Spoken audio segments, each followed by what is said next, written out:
Au lendemain de la victoire de Nicoșur Dan à l'élection présidentielle en Roumanie, les dirigeants européens se sont empressés de féliciter le candidat centriste qui l'a emporté sur son rival d'extrême droite, Jorge Simion. La présidente de la Commission européenne, Ursula von der Leyen, lui a exprimé son soutien pour, selon ses termes, construire une Roumanie ouverte et prospère dans une Europe forte. Le président du Conseil, Antonio Costa, a également tenu à saluer un résultat qui représente selon lui un signal fort de l'attachement des Roumains au projet européen. Jean-Michel de Wael, analyste à Bruxelles, estime que seul le temps permettra de dire s'il s'agit d'un revers pour les nationalistes en Europe et que les dirigeants ne peuvent néanmoins faire abstraction de la colère des électeurs contre l'ordre établi. Il y a beaucoup de problèmes à résoudre, que les citoyens de l'Union européenne, dans cette partie-là des nouveaux membres, ne sont pas convaincus par l'Union européenne, parce qu'ils en voient tout de même, quand même, Simeon, c'est 46% des citoyens roumains qui ont voté pour lui. Donc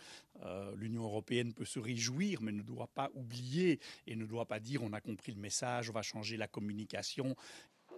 En Pologne, le candidat de droite pro-européen Rafał Trzaskowski est arrivé en tête du premier tour de l'élection présidentielle, devançant le conservateur Karol Nawrocki.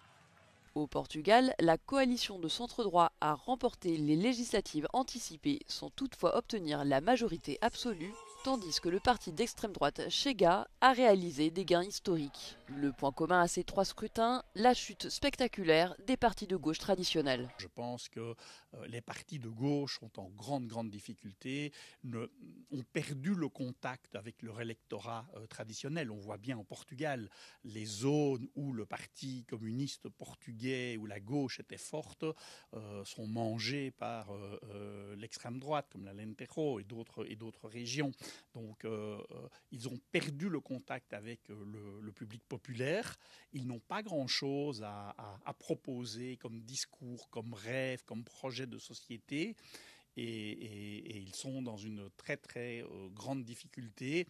Pour le professeur, l'érosion des partis traditionnels de gauche comme de droite au profit de récits populistes ou extrémistes représente une menace sérieuse pour le projet européen.